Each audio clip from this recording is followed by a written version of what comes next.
E aí pessoal, tudo bem? Como vocês sabem, a gente está estudando sobre o calvinismo, sobre alguns pontos do calvinismo.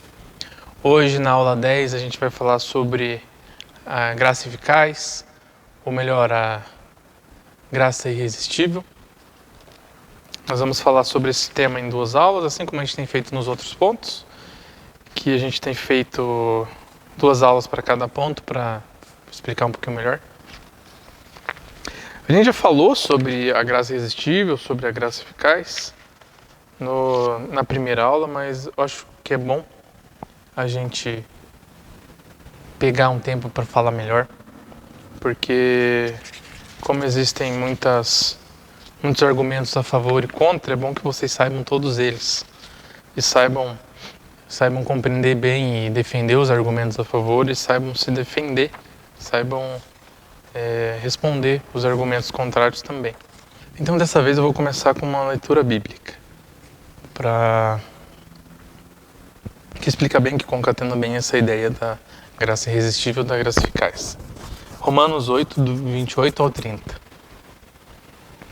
Sabemos que todas as coisas cooperam para o bem daqueles que amam a Deus, daqueles que são chamados, no caso eleitos, segundo o seu propósito. Porquanto aos que de antemão conheceu, no caso amou, também os predestinou para serem conformes à imagem de seu Filho. E aos que predestinou, a esses também chamou, no caso eficazmente e irresistivelmente. E aos que chamou, a esses também justificou. E aos que justificou, a esses também glorificou. O que a graça irresistível, o que a graça eficaz diz basicamente, é que quando Deus chama o seu eleito, lembrando, né, da ordem que é feita, o homem é depravado totalmente, então ele é incapaz de ir até Deus sozinho, então Deus precisa o eleger para que ele seja eleito filho de Deus. Só que tem que ser incondicionalmente, porque se for condicionalmente, o homem não tem nenhuma condição boa, não tem nenhuma qualidade, não tem nada de bom para que Deus possa ser convencido de eleger o homem. Então, depois que assim que Deus o elegeu, então precisa que Cristo morra por ele. Aí vem a expiação limitada, em que Cristo morre somente pelos eleitos, não por todo o mundo, mas pela igreja, pelas suas ovelhas. Então, para aplicar a salvação na vida do homem, do eleito, existe o chamado de Deus, que vem pelo Espírito Santo. Então você precisa dizer sim para o chamado de Deus depois disso tudo. Só que a graça eficaz nos ensina que quando Deus nos chama, nós sempre vamos dizer sim. Assim como foi com Paulo. Paulo resistiu por um tempo, mas chegou uma etapa ali que ele não conseguia dizer não mais, não conseguia existir mais, porque o chamado de Deus é irresistível. Se Deus faz tudo o que Ele quer, se Deus é soberano, se nada pode ir contra a vontade de Deus, se nada pode mudar os planos de Deus, não seria diferente também com o chamado de Deus. Assim, quando Deus chama alguém, Ele chama essa pessoa de fato, e essa pessoa vem, uma hora ou outra. Claro que isso não quer dizer que não vai existir resistência da parte de alguns eleitos para com Deus. Como eu disse, Paulo resistiu a Deus por um tempo. Tanto é que Jesus, quando aparece para ele no caminho de Damasco, fala: por que você fica recalcitrando contra os aguilhões? Por que você fica me resistindo? Por que você me persegue? Como a gente já falou nos últimos pontos, nós temos muitas confissões de fé que falam acerca da graça eficaz. Isso prova que a graça eficaz também é um ensino reformado. É um ensino que vem da Reforma Protestante. É um ensino histórico e bíblico. Temos a Confissão de Fé Batista, de 1689, a Confissão de Fé do Países Baixos, a Confissão Escocesa. E como de costume, eu vou ler para vocês a Confissão de Fé de Westminster, que é o nosso símbolo de fé, o símbolo de fé da nossa igreja, da Presbiteriana do Brasil, que diz o seguinte: todos aqueles que Deus predestinou para a vida, e só esses, é Ele servido, no tempo por Ele determinado e aceito. Chamar eficazmente pela sua palavra e pelo seu Espírito, tirando-os por Jesus Cristo daquele estado de pecado e morte em que estão por natureza, e transpondo-os para a graça e salvação. Isto ele o faz, iluminando os seus entendimentos espirituais a fim de compreenderem as coisas de Deus para a salvação, tirando-lhes os seus corações de pedra e dando-lhes corações de carne, renovando suas vontades e determinando-as pela sua onipotência, para aquilo que é bom e atraindo-os eficazmente a Jesus Cristo. Mas de maneira que eles vêm muito livremente, sendo para isso dispostos pela sua graça. Esta vocação eficaz é só da livre e especial graça de Deus, e não provém de qualquer prevista no homem, só isso. E na vocação, o homem é inteiramente passivo, até que vivificado e renovado pelo Espírito Santo. Fica habilitado a corresponder a ela e a receber a graça nela oferecida e comunicada. Ou seja, se Deus não regenerar o homem, ele é incapaz de dizer sim para o chamado da salvação. Então, só quando Deus regenera que ele é capaz de dizer sim para algo diferente do não, para algo diferente do pecado, no caso, para algo diferente do mal. Aí, o que o arminianismo vai dizer, vai entender? O arminiano, ele não crê na graça eficaz, na graça irresistível. O arminianismo entende, prega que o homem pode sim resistir em até o último caso ao chamado de Deus. Então Deus pode passar a vida inteira de uma pessoa chamando ela para a salvação, mas essa pessoa dizer não.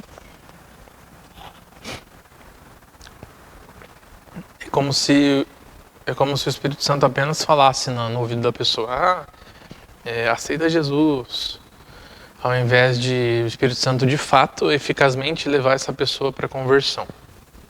No caso do arminianismo, que determina a salvação não é o chamado de Deus por si só, não é a graça de Deus, não é o Espírito Santo levar o ser humano ao arrependimento. Mas o que salva no arminianismo, o que determina a salvação é o homem que decide se ele quer ou não deixar de ser um pecador. Lembrando que no arminianismo eles entendem que que o pecado lá no Jardim do Éden não corrompeu totalmente o ser humano. Mas a gente já estudou pelas doutrinas reformadas e principalmente pela Bíblia que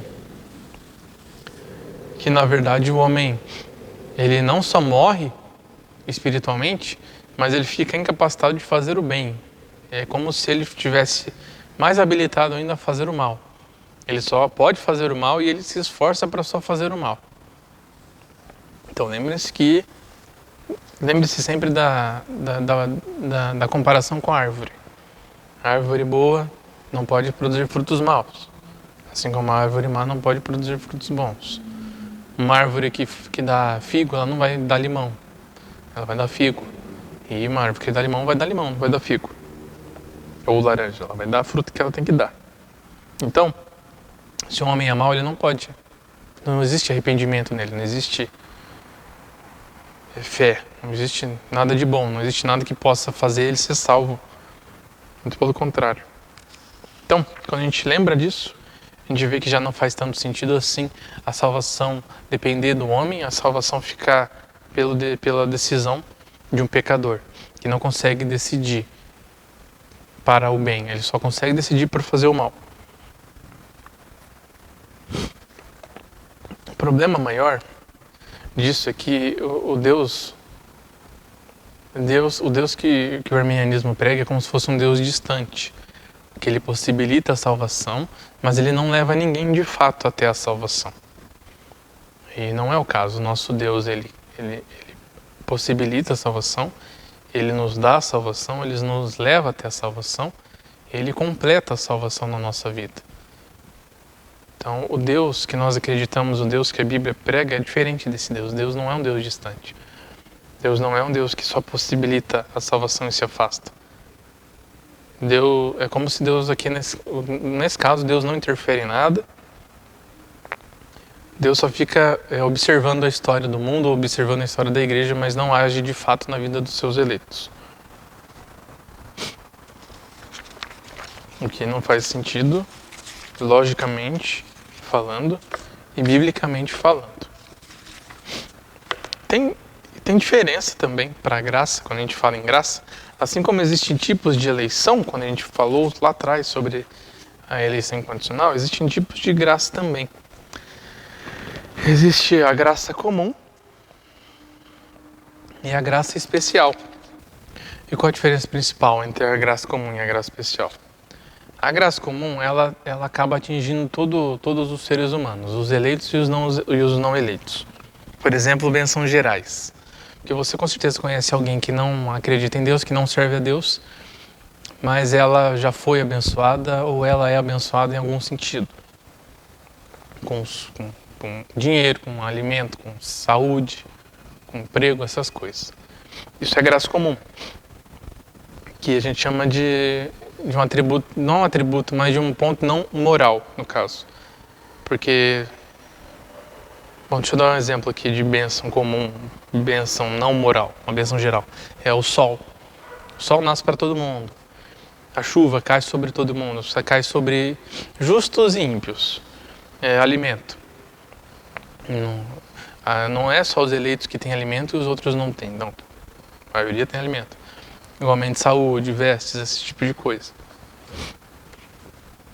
Aí dentro da graça comum tem também a ação moral, que a gente chama de persuasão moral, que é uma operação geral do Espírito Santo no mundo. Como, por exemplo, os governos que Deus institui, porque, como a gente lê lá na carta de Paulo, ele diz que todas as autoridades, todo o poder foi instituído por Deus, então toda a autoridade foi Deus que colocou ela lá.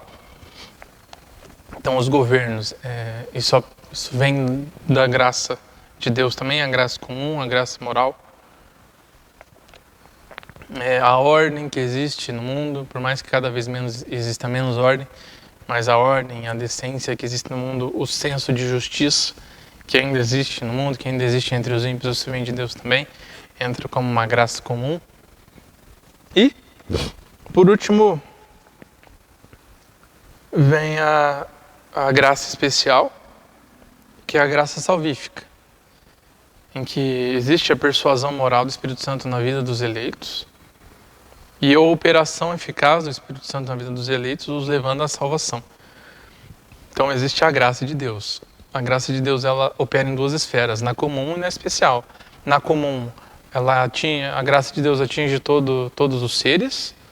Aqui nesse caso, todos os seres todos os seres mesmo, todos os habitantes, todo o mundo.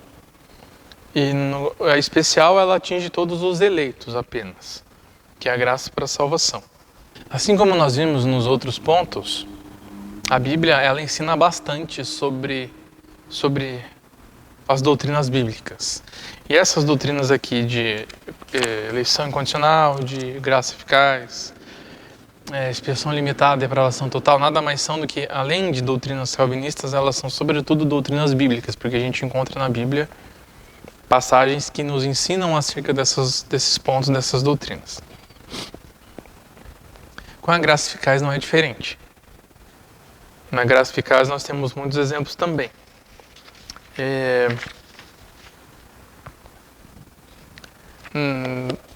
Para finalizar essa aula, eu vou trazer para vocês algumas passagens bíblicas que a gente encontra no Antigo Testamento que atestam, que testificam sobre a graça eficaz. Porque muita gente acredita que essas doutrinas reformadas elas só tem no Novo Testamento, mas não, elas têm na Bíblia toda. Por exemplo,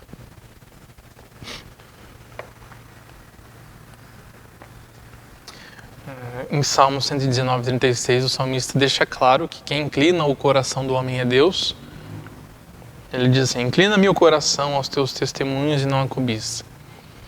Se aqui o salmista não entendesse que é Deus que inclina o coração para o homem fazer o bem, no caso é Deus que guia o coração, que Deus chama eficazmente o coração do eleito, ele oraria assim: ah, Deus, me ajuda a eu mesmo tomar a decisão do que mesmo? do meu coração e para os teus testemunhos. Não é isso. O salmista aqui pede para Deus inclinar o coração dele. Porque o salmista, no Antigo Testamento, entende que quem dirige o coração é Deus e não o próprio homem. Salomão, em Provérbios 21, também tem o mesmo pensamento. Ele diz assim: como ribeiro de águas, assim é o coração do rei na mão do Senhor. Este, segundo o seu querer, o inclina. Ou seja, assim, então, como o salmista entende que Deus dirige e inclina o coração do homem para onde ele quer, Salomão diz a mesma coisa, dando o exemplo do rei. Jeremias também. Jeremias demonstra a sua convicção na graça eficaz, na graça irresistível de Deus.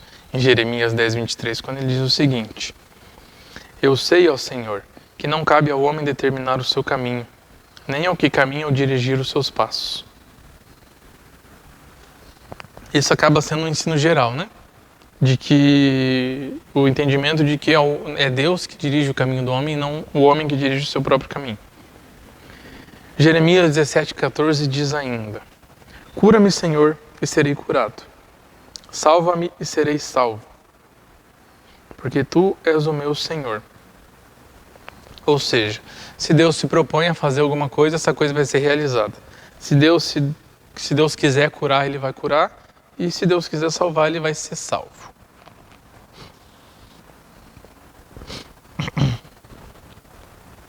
E a cada mais a gente vai evoluindo na leitura bíblica, a gente vai vendo que esse conceito vai ficando mais claro.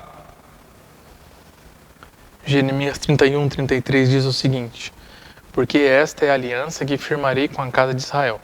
Depois daqueles dias, diz o Senhor: na mente lhes imprimirei as minhas leis, também no coração lhes inscreverei. Eu serei o seu Deus, e eles serão o meu povo. Aí um pouquinho mais para frente, no 32, 39 e 40. Dar-lhe-eis um só coração e um só caminho, para que me temam todos os dias, para seu bem e bem de seus filhos. Farei com eles aliança eterna, segundo a qual não deixarei de lhes fazer o bem, e porei o meu temor no seu coração, para que nunca se apartem de mim. E, obviamente, isso aqui não é uma promessa à nação judaica, porque em Romanos mesmo, Romanos 9, a gente lê o seguinte: pois nem todos os de Israel são de fato israelitas, nem todos, por serem descendentes de Abraão, são todos seus filhos. Mas, ou seja, os filhos de Deus, então, não é necessariamente Israel, mas é todo aquele que vem, que é escolhido por Deus.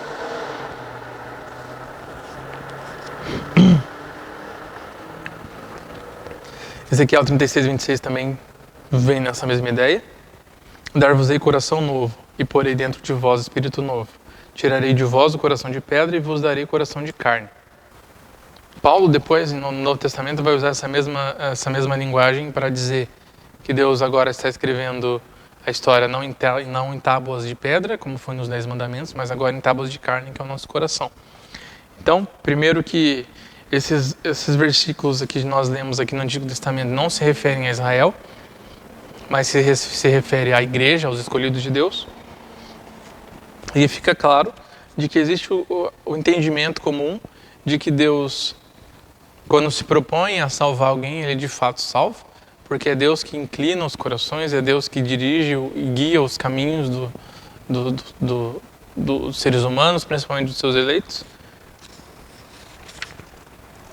E na próxima aula a gente vai ver que isso continua forte, só que agora no Novo Testamento. Por hoje é só, é bastante coisa. Peço que vocês leiam todos os versículos que a gente comentou hoje. É sempre bom vocês tentarem entender por si só o versículo, então leiam bastante, para exercitar a sua interpretação bíblica também. Então é isso. Espero que vocês tenham uma boa semana, tenham um bom domingo. Deus abençoe vocês. E vamos orar para finalizar a aula. Senhor nosso Deus, nosso Pai, muito obrigado por este dia, muito obrigado por este momento. Obrigado pelos ensinamentos bíblicos que o Senhor nos trouxe. Peço-te, Pai, que o Senhor abençoe a vida de cada um que ouviu essa aula. Que o Senhor os guie, que o Senhor os leve ao entendimento e que o Senhor incline o coração de cada um aos seus testemunhos e não à maldade, à ira, ao pecado. Peço-te que o Senhor guarde cada um, esteja com cada um, livrando de todo mal e os guiando no teu caminho, Pai. Continua conosco, nos abençoa. Em nome de Jesus, amém.